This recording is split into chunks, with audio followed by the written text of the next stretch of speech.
Hi guys, how you doing? I hope you're doing okay. I'm sorry that this video was so late. When it came time to watching Lawrence, I put it on at about 10 and greatly underestimated how long the film was, so it was like 2 in the morning by the time it was finished. And I had a splitting headache and I was not in the frame of mind to make a video for the internet. So I'm sorry. But I'm doing it now, so let's kick it off. I didn't think I was going to like this movie. Um, I've kind of perhaps foolishly put off watching the kind of classic films to see before you die. And the reason for this is that I always think I'm going to be disappointed because they can't possibly like live up to the hype that is generated for them, and this was proved correctly when I watched Citizen Kane, which is a film that I like, but I just can't enjoy because of how much I'm constantly told that this film is like infallible. So I was kind of worried that that was going to happen going into Lawrence of Arabia, and I was glad to be proved wrong because I found it to be an amazing film. It is of course an amazing film.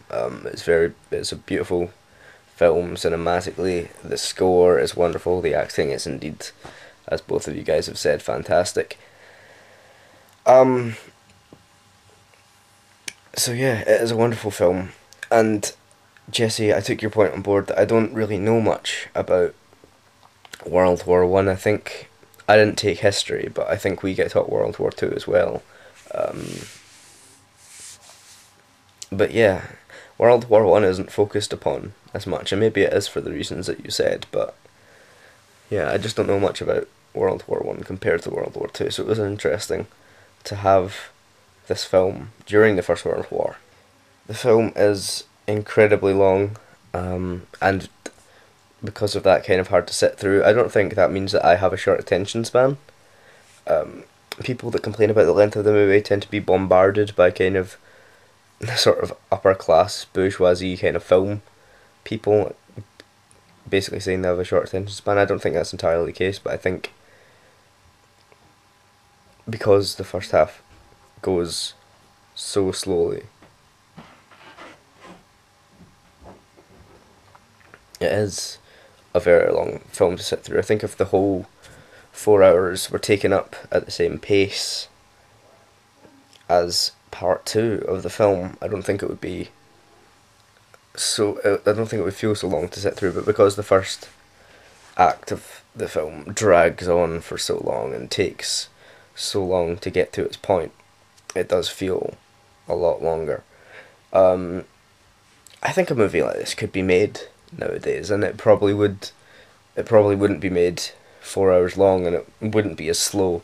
But I still think that Lawrence of Arabia could be released as a new film today in the condition that it is, and people would still enjoy it because it is a fantastic story.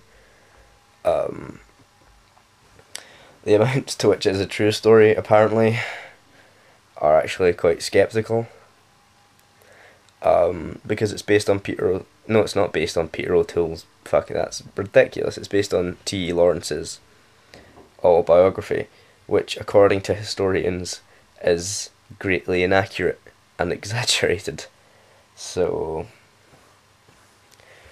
obviously, I know nothing about the man outside of this film, so I can't tell you whether it's true or not, but apparently it is. My favourite scene in the movie is where Lawrence is coming back from the town that he's captured relatively bloodlessly. But he has had to kill a man, and on the way back he loses his servant in the quicksand.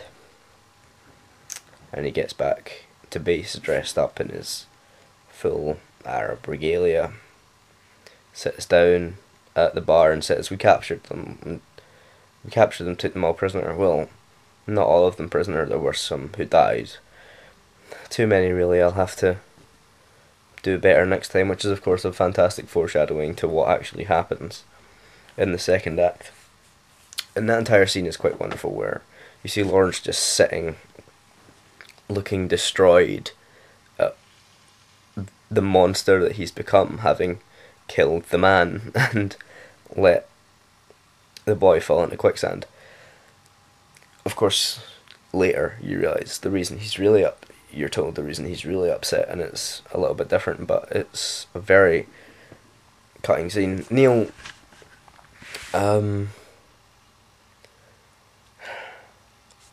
thanks for pointing out the guy who shook his hand. I didn't notice that.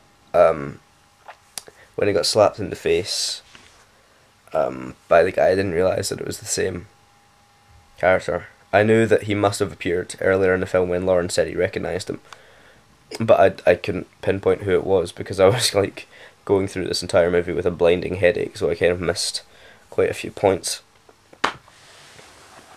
So thank you. Also, Jesse, the photographer, I agree, also has some of the best lines in the film. The one you mentioned was, of course, wonderful. Is there any other points that I want to make? I can't really think. As to whether T. Lawrence is gay or not, I believe he was. I think I found something saying that he was, though I'm not going to clarify that because I'm not entirely sure. But yeah, Lawrence of Arabia is a fantastic film. To sum it up, it's wonderful, it's beautiful, it's a gripping story. Whether or not I would watch it again, I probably would, but I wouldn't watch it at 10 o'clock at night. I'd probably sort of have to set aside a little space of time for it, and I don't know if I'd watch it all the way through again. I'd probably watch part 1 and then watch part 2 a bit later. But yeah, it's a wonderful film, and I heartily recommend it. Jesse, I'll see you on Tuesday. Neil, I'll see you on Wednesday. And me, I'll see me tomorrow.